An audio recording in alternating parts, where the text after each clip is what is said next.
मैं दार्शनिक दयाकृष्ण जी की पुण्य स्मृति को प्रणाम करता हूँ और शैल मायाराम जी का आभार व्यक्त करता हूँ कि मुझे उन्होंने मौका दिया कि मैं आप जैसे प्रबुद्ध लोगों के साथ अपने विचार साझा कर सकूं। आज हम हिंदुस्तान के बादशाह शाहजहां के सबसे बड़े बेटे वलीअहद, जिसको उसने बादशाह बुजुर्ग मर्तबा का खिताब दिया था और जिसे शाहजहां के बाद हिंदुस्तान का बादशाह होना था, उस दारा शिकोह की बात कर रहे हैं उसकी मौत के 400 साल बाद, जिसको उसके भाई औरंगज़ेब ने काफिर कह के, इस्लाम विरोधी कह के, धर्म भ्रष्ट कह के, जलील करके कत्ल किया था। जलील ना भी करता, कत्ल कर देता तो समझ में आती थी बात कि एक भाई ने दूसरे भाई से तख्त छीनने के लिए ये सब किया है, मगर फटे हुए कपड़े पहनाकर, अंधे हाथी पर बिठा के दिल्ली के गलियों बाज़ारों में घुमाना दारा को, ये जलील करना था। इसलिए नहीं कि उसे दारा से खौफ था, दारा से खौफ नहीं था औरंगज़ेब को। औरंगज़ेब जानता था कि दारा शिकोह में जंगी सलाहियत कतई नहीं है, ये कभी मेरी हुकूमत का तख्ता नहीं पलट सकता। लेकिन औरंगज़ेब डरा हुआ था दारा की सोच से, क्योंकि दारा की सोच मकबूल होती जा रही थी हिंदुस्तानी अवाम में। दिल्ली के लोग उस वक्त जब दारा को घुमाया जा रहा था, उस वक्त छातियां पीट रहे थे, ज़ारो कतार रो रहे थे, मातम कर रहे थे। तो इस सोच को, ये सोच जो फैल रही थी, इस सोच से डर गया था औरंगज़ेब कि ये सोच कभी अवाम को मेरे खिलाफ खड़ा कर देगी और मेरी हुकूमत का तख्ता पलट देगी, ये सोच थी। अब दारा शिकोह का संस्कार अजीब था बिल्कुल। पहली बात, वो शाहजहां ने हज़रत मोइनुद्दीन चिश्ती की दरगाह पे मन्नत मांगी थी, जिसके फलस्वरूप दारा पैदा हुआ और अजमेर में ही पैदा हुआ। उसकी दादी हिंदू थी। दादी के पास बचपन में जब ये जाता था, रहता था, तो दादी अपने धर्म के बारे में जो उसकी सोच थी वो बताती थी। फिर जैसे ही बड़ा हुआ तो उसे सरमद काशानी और हज़रत मियाँ मीर की सोबत मिल गई, की शागिर्दी मिल गई और तसव्वुफ़, सूफ़ी मत उसके अंदर उतरने लगा। इस संस्कार को लेके दारा बड़ा हुआ है और वो महलों में रहते हुए भी फ़कीर था। फ़कीरी क्या है? फ़कीर शब्द 4 अक्षरों से बनता है, फ़े, काफ, ये, रे। फ़े से फाका, काफ से कनाअत, संतोष, ये से याद इलाही और रे से रियाजत, साधना। आप अगर जहाँ आरा की तहरीरों को देखें तो दारा शिकोह में ये चारों गुण मौजूद थे। वो ये करता था चारों चीज़ें। तो पढ़ने लगा, सारे धर्मों को उसने पढ़ा और जब उसने वेदों और उपनिषदों को पढ़ा तो उसको एक सोच उसकी पैदा हुई यहाँ। वो सोच की वजह क्या थी पहले वो समझ लीजिए आप। सोच की वजह ये थी कि दारा के टाइम पे 600 साल से मुसलमानों की हुकूमत हिंदुस्तान में चल रही थी। उसके बावजूद हिंदुस्तान के हिंदुओं ने अपनी शिकस्त कबूल कर ली थी, लेकिन मुसलमान को कबूल नहीं किया था। उसके हाथ का चूहा खाते नहीं थे, उसके हाथ का चूहा पानी नहीं पीते थे, उसके साथ रोटी बेटी का रिश्ता नहीं था। दुनिया की और जितनी भी कौमें यहाँ आईं, वो सब आके खप गई हिंदुस्तान की अवाम में, लेकिन मुसलमान को नहीं खपने दिया हिंदू ने, उसको अलग रखा। उसकी वजह आप देखिए, सिकंदर आया, उसका सिपहसालार था सेल्यूकस, अपनी बहन ब्याह के चला गया हिंदुस्तान में। आप उसकी औलाद ढूंढिए कहाँ है, कहीं नहीं मिलेगी आपको, वो खप गई है। मुसलमान को नहीं। तो दारा ये चाहता था कि हिंदुस्तान में मुसलमानों को रहना तो है हमेशा, और जब तक रहना है तो दो कौमें न रहें यहाँ, हिंदू भी एक कौम, मुसलमान भी एक कौम, दोनों मिलके एक कौम हो जाएं। ये दारा की सोच थी। इस सोच को बनाने के लिए उसने दार्शनिक आधार पर समानताएं ढूंढी कि क्या है। उपनिषद पढ़े, उपनिषदों का सार तो वेदांत है, और वेदांत तो एको ब्रह्म द्वितीया नास्ति कहता है, और कर्मा तो कहता ही यही है। अक्षर अक्षर एक एक एक एक एक अर्थ एक है, ला इलाहा इल्लल्लाह, no god except one god, एको ब्रह्म द्वितीयो नास्ति, one god no other god. तो ये चीज़ थी उसके सामने कि जब दोनों एक ही उस पर दार्शनिक आधार पे खड़ी हैं कौमें, तो फिर दो कौमें क्यों हैं? एक ही बात तो मान रही हैं, वो भी कहते हैं खुदा एक है, हम भी कहते हैं खुदा एक है। फिर दूसरी बात, ये दोनों कौमें सिर्फ खुदा एक की बात ही नहीं कर रही थी, खुदा को एक ही नाम से याद भी कर रही थी। बाकी खुदा के औसाफ तो अब आज भी हैं, हम सब कितने नाम लेते हैं उसके, कुरान में ही 99 नेम्स हैं खुदा के, और विष्णु के सहस्र नाम, हम तो हजारों नाम कहते हैं उसके। अब इस्लाम खुदा को अल्लाह कहता है। अल्लाह एक लफ्ज़ नहीं है, दो लफ्ज़ों को मिलके बना है, अल इला। अल प्रीफिक्स है अंग्रेज़ी का दी, तो दी इला। और ऋग्वेद शुरू यहाँ से हो रहा है, ओम अग्निम इले पुरोहितम, मैं अग्नि और इला को अपना रहबर मानता हूँ। यहाँ से शुरू हो रहा है ऋग्वेद।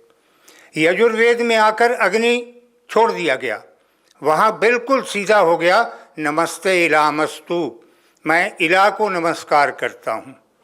और आगे बढ़ के यजुर्वेद ने वजाहत कर दी, न तस्य प्रतिमा अस्ति, उसकी कोई शक्ल नहीं है, वो आकार नहीं है, वो निराकार है।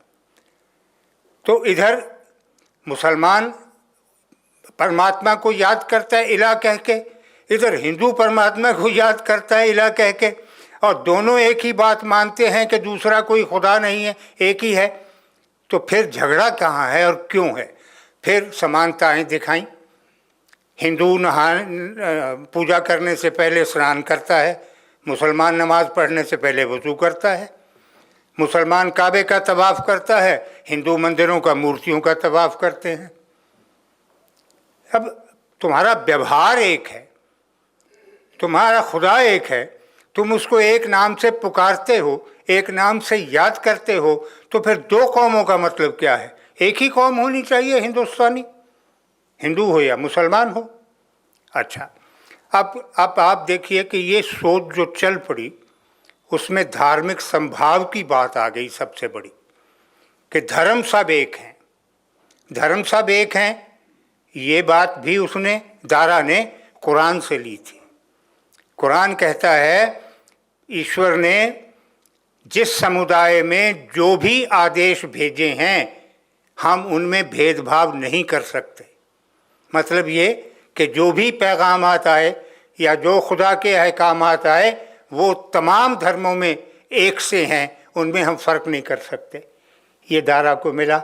और फिर उसके उस्ताद मियाँ मीर से जो कुछ मिला, मियाँ मीर का संभाव, धार्मिक संभाव इस हद तक था कि सिखों का काबा कहे जाने वाला दरबार साहब हरिमंदिर जब बना तो उसकी बुनियाद मियाँ मीर से रखवाई गई।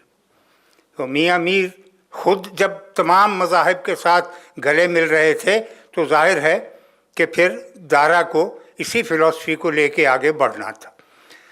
अब दारा की मकबूलियत जो थी वो इस कदर फैली हुई थी, मैं आप हैरान होंगे। मैं आपको अभी एक वाक़या बताऊंगा। दारा शिको ने किताब लिखी Sirr-e Akbar, the great mystery, Sirr-e Akbar. अब ये मिस्ट्री क्या है? इसको हिंदी में रहस्यवाद कहते हैं। इसमें रहस्य क्या है? रहस्य ये है कि मिस्टिसिज्म लफ्ज़ जो है ये लातीनी ज़बान के लफ्ज़ मूसो से बना है, और मूसो का मतलब है ज़ख्म के दो सिरों को सीना। अब वो ज़ख्म क्या है? ज़ख्म ये है कि आत्मा परमात्मा से अलग हो गई, वो ज़ख्म है। कुरान कहता है उसने तुम्हें पहली बार पैदा किया, वो फिर पैदा करेगा, फिर पैदा करेगा, और आखिर तुमको उसी में जाना है। ईसा कहता है मैं खुदा में आया हूँ, बाप मुझ में है, मैं बाप में हूँ। और हिंदू आत्मा कहता है हम सबको, और वो भी आत्मा है मगर वो परम आत्मा है। आत्मा वो भी है, आत्मा हम भी हैं, क्योंकि उसमें से निकल के आए हैं। इस्लाम कहता है उसने अपने नूर को कुन कहा और ये कायनात बन गई। हिंदू कहता है उसने अपनी प्रतिछाया में से सृष्टि का सृजन किया है। ठीक है, तो अगर वाकई तमाम हम लोग आत्माएं जो हैं ये अगर उसी में से निकल के आए हैं तो फिर ये उसी में लौटना भी चाहती है। यहीं आके दारा इस्लाम से थोड़ा अलग हो जाता है। शायद उसी को बुनियाद बना दिया हो उसके कुफ्र की। अलग क्या हो जाता है कि यहाँ वो तसव्वुफ़ की बात करने लगता है। तसव्वुफ़ में क्या है, इस्लाम में क्या है, एक मान्यता है कि तमाम शरीर छोड़ने के बाद आत्माएं अपनी कब्रों में रहेंगी और क़यामत के दिन ये परमात्मा के सामने पेश होंगी। सूफ़ी कहते हैं कि इस जिस्म के रहते हुए भी साधना के ज़रिए से, रियाज़त के ज़रिए से आत्मा परमात्मा से मिल सकती है, उससे विसाल कर सकती है, जिसको सूफ़ी इत्तिहाद कहते हैं। विसाल कर सकती है। तो अगर विसाल कर सकती है तो फिर इस्लाम से थोड़ा अलग हो गया दारा शिको। लेकिन ये बात कि सूफियों को अगर काफिर नहीं कहा गया है तो फिर दारा को काफिर कहने का कोई जवाज़ हमारे पास नहीं है। अब मकतबाल हसनात ने कुरान का हिंदी तर्जुमा छापा है, उसमें एक पारिभाषिक शब्दावली दी है आखिर में। उसमें काफिर के माने दिए हैं। काफिर वो है जो कुरान की बातों को झूठ कहता है। अब दारा ने तो कभी कहा नहीं किसी बात को झूठ, मंसूर ने भी नहीं कहा था, सरमद ने भी नहीं कहा था। कुरान की किसी बात को तो झूठ नहीं कहा इन्होंने, तो काफिर कैसे हो गए? और अगर दारा काफिर था फिर तो सारे सूफी काफिर हैं, क्योंकि वो सब आत्मा के परमात्मा के मिलन की बात करते हैं, विशाल की बात करते हैं। तो इल्ज़ाम लगाना ज़रूरी था क्योंकि कत्ल करना था उसको। लेकिन साहिर के शब्दों में जिस्म मर जाने से इंसान नहीं मर जाते, होंठ जम जाने से फरमान नहीं मर जाते। मार दिया दारा के जिस्म को, मार दिया दारा की सोच को नहीं मार सका वो। ये सोच आज भी जिंदा है। देखिए, दारा की मौत के 200 साल बाद ये किताब सिर्रे अकबर एक मुस्लिम मुखालिफ आर्या समाजी के हाथ लग गई। उसने पढ़ी और वो इस कदर मुतासिर हुआ कि उसने इसका उर्दू में तर्जुमा कर दिया। ये फ़ारसी में थी, दारा ने जो लिखी सिर्रे अकबर, उसने इसका तर्जुमा कर दिया। उसका नाम था मुंशी कन्हैया लाल अलखधारी। स्वामी दयानंद के साथ पंजाब में घूमा था वो। बहरहाल वो हो गया 200 साल बाद। अब वो किताब छपी होगी 1864 में। अब 1864 में छपी हुई किताब पता नहीं 100 साल में कहाँ गई, बिकी या बटी या क्या हुआ, उसका कुछ मालूम नहीं। 1941 में पंजाब के एक गांव में, कोटला नाम है गांव का, उस गांव में एक शख्स रहता था, ब्राह्मण था, तेलूराम नाम था उसका, साहूकारा करता था, मनी लैंडर था। वो मंदिर जाता था रोज़। तो एक दिन वो जब मंदिर में गया तो उसने देखा एक साधु बैठा एक किताब पढ़ रहा है। साधु कहीं बाहर से आया था। तो उसने साधु के हाथ से वो किताब लेके उसकी वर्गगिरदानी की और उसने कहा, ये किताब मुझे दे दो बाबा जी। तो उसने कहा, ना भाई, ये तो नहीं दूंगा मैं। तो उसने कहा, नहीं, इसकी कीमत ले लो जितनी आपको चाहिए। उसने कहा, नहीं, कीमत है ही नहीं, ये तो अनमोल है, इसका कोई मोल नहीं है। तो उसने कहा, अच्छा ऐसा करो, आप मुझे आपके सामने बैठ के यहाँ मंदिर में इस किताब को नकल कर लेने दो, और जितने दिन मुझे नकल करने में लगें उतने दिन आपका खाना मेरे घर से आएगा। आपको जो कपड़ा लता ख़रीदना हो बता दीजिए, मैं मंगा के दूंगा, और जो सेवा आप कराना चाहें बता दें, लेकिन ये वादा करें मुझसे कि जब तक मैं किताब नकल नहीं कर लेता आप यहीं रहेंगे। साधु ने कहा, कर लो, इसमें मुझे क्या है, मैं तो रमता साधु हूँ, यहाँ रहूँगा जितने दिन तुम करोगे। उसको 1 साल लग गया किताब वो नकल करने में, लेकिन वो साधु को नहीं जाने दिया, उसका सेवा करता रहा। जब नकल हो गई किताब तो उसने उसको दान दक्षिणा दे के विदा कर दिया। अब वो किताब हाथ की लिखी हुई, नकल की हुई, वो किताब लेके अपने घर चला गया। कुछ अरसे बाद उसको संसार से मोह टूट गया और वो खुद साधु हो गया, तेलूराम।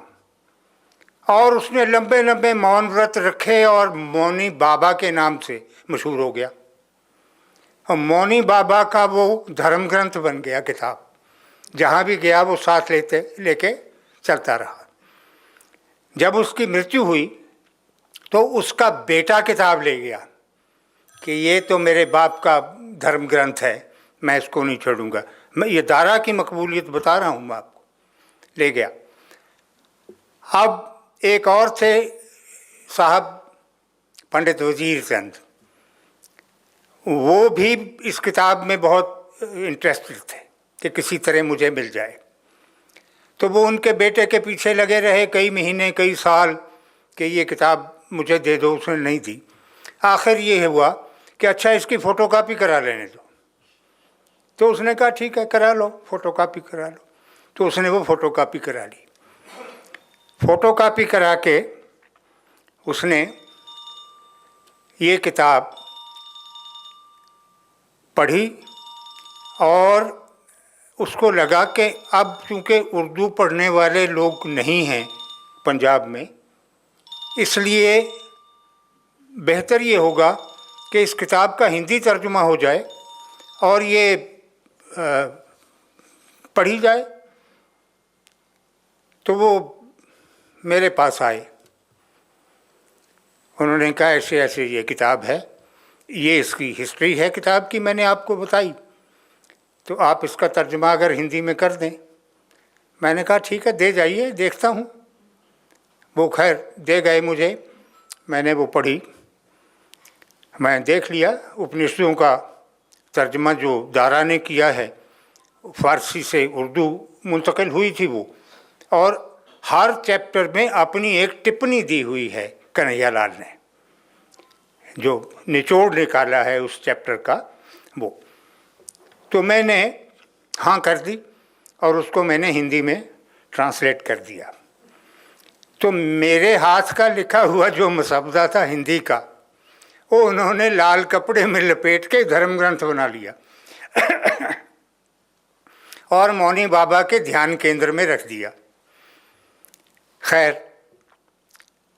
वो कई साल के बाद, ये 25-30 साल पुरानी बात बता रहा हूँ, कई साल के बाद मुझे ख्याल हुआ कि मैंने इतनी मेहनत की, दारा का फ़ारसी से उर्दू कन्हैयालाल ने किया, उसकी उर्दू से हिंदी मैंने की, तो फिर ये तो वो तो उन्होंने तो सुर्ख कपड़े में लपेट के रख दी, बात क्या बनी। तो फिर मैंने उनसे कहा कि भाई अब इसकी फ़ोटोकॉपी करा दो, ये मुझे दे दो, है ना, तुम ये किताब तो मुझे लौटाओगे नहीं, मैं दे चुका तुम्हें, लेकिन इसकी फ़ोटोकॉपी तो दे दो। तो उन्होंने मुझे फ़ोटोकॉपी दे दी। तो अब वो खैर किताब मध्य प्रदेश उर्दू अकादमी ने छाप दी है, अब अवेलेबल है। तो ये दारा की मकबूलियत के एक हिंदू साधु और एक मुसलमान विरोधी आदमी वो इस किताब को इस तरह से ले रहा है कि जैसे यही उसका धर्म ग्रंथ है। ये कहा क्या था उसमें? दारा ने तो दो चीज़ें पकड़ी, एक वेदांत में से, एक ब्रह्म का एकत्व जिसको वहदानियत कहते हैं, दूसरा सर्वधर्म संभाव। और सर्वधर्म संभाव भी उसके संस्कार में था। संस्कार में कैसे था देखिए, उसके परदादा थे अकबर। अकबर अनपढ़ आदमी, लेकिन हर मज़हब के बारे में जानना चाहता है कुछ ना कुछ। बुद्ध धर्म के बारे में, जैन धर्म के बारे में, हिंदू धर्म के बारे में, ईसाइयत के बारे में। सन 1570 में अकबर ने अपना दूत भेजा गोवा के वायसराय के पास कि किसी ऐसे पारसी ऐसे ईसाई संत को भेजो मेरे पास जो मुझे ईसाइयत बताए क्या होती है। तो वायसराय ने फादर रोडल्फ को भेज दिया। रोडल्फ आ गए। अकबर की तसल्ली नहीं हो सकी। जो कुछ पूछना चाहा अकबर ने, समझना चाहा, वो नहीं हुआ। तो अकबर ने फिर एक और दूत भेजा कि ऐसा कोई मुझे आदमी दो जो मुझे ईसाइयत भी समझा सके और मेरे मौलवियों के साथ बात भी कर सके। तो उसने सेंट जेवियर के ग्रेट ग्रैंडसन को भेजा कि तुम जाओ। तो वो आया, 1 साल वो फतेहपुर सीकरी में रहा। बार बार उसने अकबर के सवालों के जवाब दिए और फिर फ़ारसी में एक किताब लिखी, दास्ताने मसीह, वो अकबर को पेश की। तो ये एक एंग्जाइटी जो थी, जिज्ञासा जिसको हम कहते हैं, वो जो चाहता था कि मैं जानूं क्या है। मैं अब गुरु नानक ने क्या किया, पूरे मुल्क में घूमे और अलग अलग सूबों से जो कुछ उनको लगा कि ये निर्गुण ब्रह्म की बात कर रहे हैं, उन सब की वाणी, उन सब का कलाम इकट्ठा किया और आदि ग्रंथ बना दिया जो अब गुरु ग्रंथ साहब है। उसमें बाबा फरीद भी हैं, उसमें मीराबाई भी हैं। अब जब कोई सिख गुरु ग्रंथ साहब को गुरु मान के मत्था टेकता है तो फिर वो फरीद को भी मत्था टेक रहा है, वो गुरु नानक को भी मत्था टेक रहा है। तो ये जो सर्वधर्म संभाव है, ये वक्त की ज़रूरत ही नहीं है, ये तो एक दायमी चीज़ है, एक परमानेंट चीज़ है, होनी चाहिए। धर्म हर आदमी का अपना होता है। आपका अपने परमात्मा के साथ जो रिश्ता है वो आपका है, किसी और का नहीं है। आप उसको क्या, किस भाषा में बुलाते हो, क्या कह के बुलाते हो, आप जानते हैं। आप उसको आप कहते हो, तुम कहते हो, तू कहते हो, अबे कहते हो, क्या कहते हो, ये तो आपका ज़ाती मामला है, इसमें कोई दूसरा नहीं आता। तो अपने परमात्मा के साथ जो चाहो रिश्ता रखो। दूसरा क्या रिश्ता रख रहा है, अगर उस पर झगड़ा करने लगोगे, और उसी पे झगड़ा हो रहा है, अगर उस पर झगड़ा करने लगोगे तो फिर अपनी बीवी से लड़ो, बीवी अपने शौहर से लड़ेगी कि तुम अपने परमात्मा को तू कह रहे हो, मैं तो तुम कहती हूँ। ये नहीं होगा। तो ये सारी चीज़ें जो उसने ली, तो बाबा लाल के साथ उनकी बड़ी लंबी गुफ्तगू होती थी। कंधार से जब वो लौट रहा था मुहिम के बाद, तो 6 हफ्ते लाहौर में रहा और 6 हफ्ते में बार बार बाबा लाल से उनकी मीटिंग हुई, बातचीत हुई। इत्तेफाक ये है कि एक शख्स जो था बाबा लाल का मुरीद, वो इनकी गुफ्तगू को नोट करता रहा। अब शॉर्ट हैंड ही मानो उसका, उर्दू में नोट किया, फारसी में नोट किया उसने। तो बाद में फिर वो सारी बातचीत, जो दारा के सवाल और बाबा लाल के जवाब, वो उसने इकट्ठे करके नादरिन नुकात के नाम से किताब छाप दी। अब वो हमारे सामने है। दारा ने बाबा लाल से कहा कि बाबा ये बताइए कि ये अवतारवाद क्या है आपका? विष्णु के अवतार हुए, राम हुए, कृष्ण हुए, 10 अवतार आप बता रहे हैं, ये क्या है? तो उन्होंने कहा कि दारा, जब तक लड़कियों की शादी नहीं होती गुड्डे गुड़ियों से खेलती हैं, जिस दिन शादी हो जाती है गुड्डे गुड़ियाँ बेकार हो जाते हैं। बच्चे जब पढ़ते हैं, जब तक इम्तहान पास नहीं कर लेते तब तक टेक्स्ट बुक्स उनके लिए बहुत इम्पोर्टेंट होती हैं, लेकिन जब डिग्री हाथ में आ जाती है तो वो रद्दी में बेच दी जाती हैं। ये मूर्तियाँ वही टेक्स्ट बुक्स हैं। ध्यान डिग्री पर रखे, ध्यान इन मूर्तियों पे नहीं रखना है। फिर दूसरा सवाल दारा का कि मूर्ति पूजा क्या है और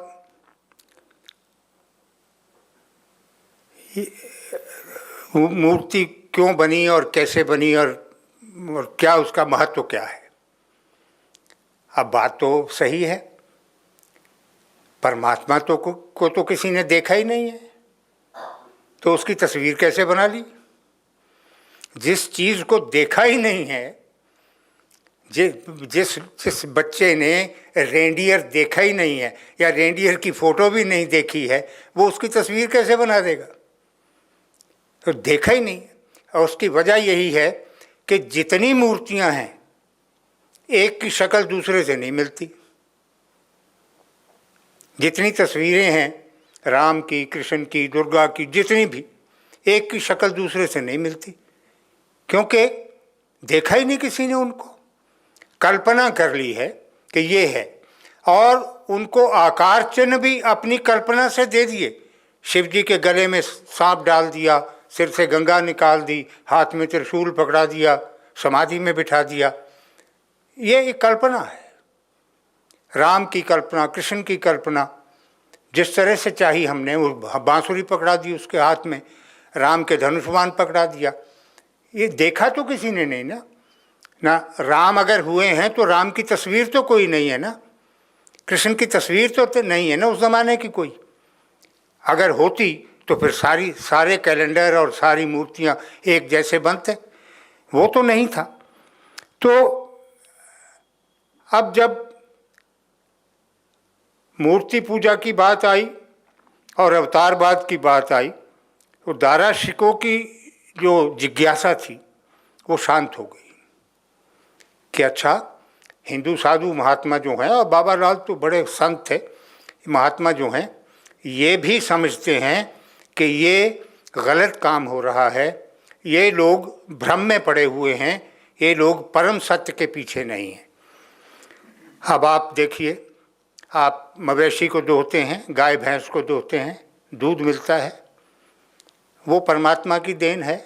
उसने जानवर के पेट में दूध पैदा किया, आपने दूध को जमा लिया, दही बन गया, आपने दही को बिलो लिया, मक्खन बन गया, छाछ बन गई, आपने दूध को फाड़ दिया, पनीर बन गया।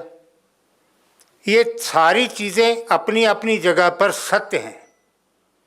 दूध भी सत्य है, दही भी सत्य है, मक्खन भी सत्य है, छाछ भी सत्य है, पनीर भी सत्य है, लेकिन मूल सत्य कोई नहीं है। मूल सत्य दूध है। और ये सारी चीज़ें जो दूध से बनी हैं, इनको किसी तरह भी आप दोबारा दूध नहीं बना सकते। तो अगर ब्रह्म अवतार बन के माँ के पेट में से धरती पर आ गया है, तो फिर वो लौट के दूध नहीं बनेगा।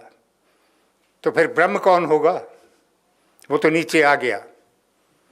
तो ये बाबा लाल की सोच थी। तो जब इस तरह से हम सोचते हैं तो फिर अल्टीमेट ट्रूथ की तलाश हमारा मकसद बन जाता है। आंशिक सत्य हैं ये सब, आंशिक सत्य से परम सत्य नहीं मिल सकता। परम सत्य को खोजने के लिए फिर दारा वाली आँख चाहिए। अब आज हम उसकी बात जो बार बार कर रहे हैं, आज दुनिया को ख़ास तौर पर, हिंदुस्तान को ख़ास तौर पर, दुनिया को आम तौर पर दारा की सोच की ज़रूरत है। चूँकि दारा की सोच वेदांत और तसव्वुफ़ के मिलन की सोच है। सूफी समझता है जब ये जिस्म छोड़ा जाता है तो रूह खुदा में मिल जाती है। इसलिए सूफियों की दरगाहों पर उनकी पुण्यतिथि जो होती है उस पर उर्स होता है। उर्स का मतलब है शादी, उसका मीनिंग लफ्ज़ी माने हैं शादी। शादी होती है उस दिन आत्मा की परमात्मा के साथ। खुसरो रैन सुहाग की जागी पी के संग, तन मेरो मन पीऊ को दो भय यक रंग। ये यक रंगी जो है ये शरीर छोड़ने के बाद मिलती है।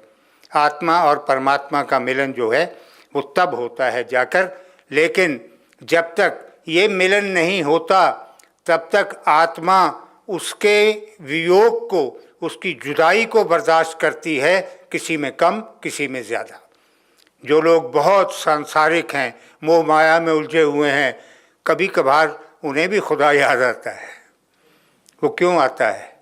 क्योंकि वो बिछड़ी हुई आत्मा जो है वो मांगती है कि मुझे देखो, मेरी उस पर ज़रा तरस भी खा लो एक बार। और जो समझते हैं कि आत्मा का ही काम है, बाकी तो सब बेकार है, वो साधु सन्यासी होकर जंगलों में चले जाते हैं, मगर वहाँ जाकर उनको खुदा नहीं मिलता। सबसे बड़ी चीज़ है आत्मज्ञान। दारा ने भी इस पे बहुत जोर दिया है। मन अरफा नफ्सा फ़क़द अरफा रब्बा। जिसने अपने को जान लिया उसने खुदा को जान लिया। ये हदीस है। मन अरफा रब्बा फ़क़द अरफा, मन अरफा नफ्सा फ़क़द अरफा रब्बा। परमात्मा को जानना है तो पहले आत्मा को जानना होगा। इसलिए कि आत्मा और परमात्मा दोनों आत्माएं हैं। वो परम है लेकिन है तो आत्मा ना, तो दोनों आत्माएं हैं। इन दोनों को मिलाना वही मिस्टिसिज्म है, यही दो सिरे जोड़ने हैं। और दारा के यहाँ मिस्टिसिज्म जो है वो आत्मा और परमात्मा के ज़ख्म को ही नहीं जोड़ता, वो इंसानों को भी जोड़ता है। रूमी कहते हैं, तू बराए वसल कर द नाम दी, ने बराए फसल कर द नाम दी। तू इंसानों को जोड़ने के लिए पैदा हुआ है, इनको तोड़ने के लिए पैदा नहीं हुआ है। तो दारा वो जोड़ने का काम कर रहा था कि हिंदू मुसलमान, चूँकि दो बड़ी आबादियाँ हिंदू मुसलमान ही थीं दारा के ज़माने में, वो दोनों को मिलाकर एक कौम बनाना चाहता था। दोनों को इस तरह से शीरो शकर करना चाहता था कि मज़हब के नाम पर फ़र्क न हो। और आज के दौर में जो मैं कह रहा था, दारा की सोच की ज़रूरत है। वो इसलिए कि आज धार्मिकता बहुत बढ़ गई है, मजहबियत बहुत बढ़ गई है। ये बहुत अनफॉर्चुनेट बात है, क्योंकि धार्मिकता एक मंजिल पे जाकर, एक सीमा पर जाकर धर्मांधता बन जाती है, रिलीजियस ब्लाइंडनेस, और फिर आगे बढ़ती है तो आखिरी सीमा पर पहुंच के आतंकवाद बन जाती है। आज हो क्या रहा है? अमेरिका में ईसाई यहूदियों को मार रहे हैं, गाज़ा में यहूदी मुसलमानों को मार रहे हैं, अफ़गानिस्तान में मुसलमान मुसलमानों को मार रहे हैं, पाकिस्तान में मुसलमान नमाजियों पर बम गिरा रहे हैं, हिंदुस्तान में गाय का गोश्त तुम्हारे घर के फ्रिज में होने के शक में हिंदू मुसलमान को मार रहे हैं, मार पीट के उससे कह रहे हैं जय श्री राम बोलवा। ये हो क्या रहा है?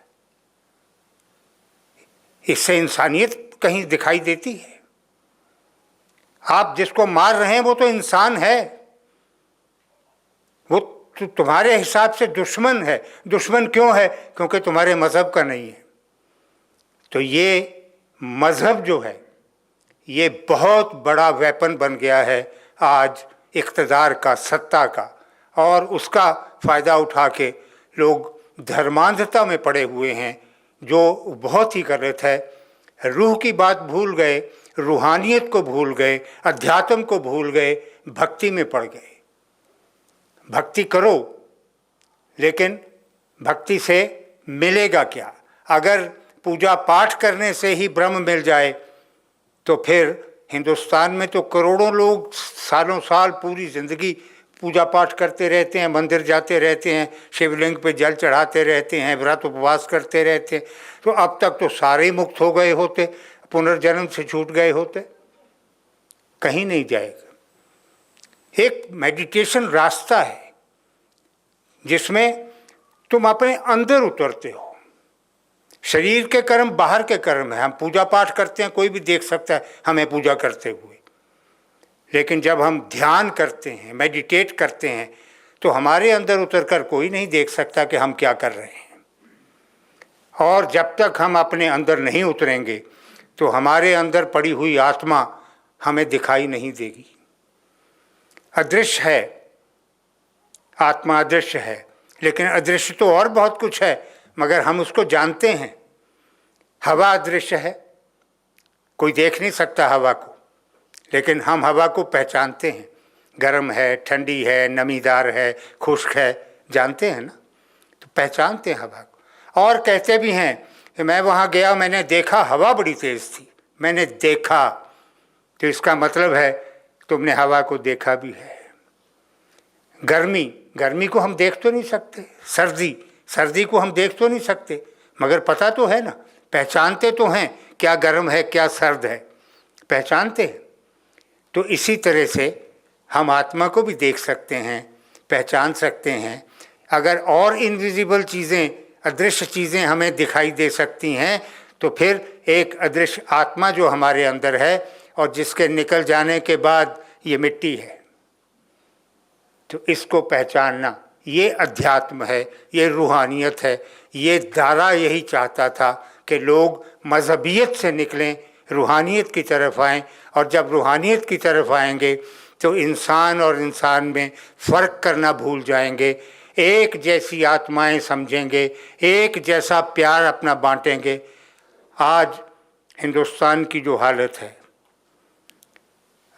सियासी तौर पर जो हो रहा है, मैं उसके बारे में कुछ नहीं कहूँगा, लेकिन सामाजिक तौर पर जो कुछ हो रहा है वो इतना ख़तरनाक है कि आने वाला वक्त हमें मुआफ़ नहीं करेगा अगर आज हम उसके ख़िलाफ़ उठ के खड़े नहीं होंगे।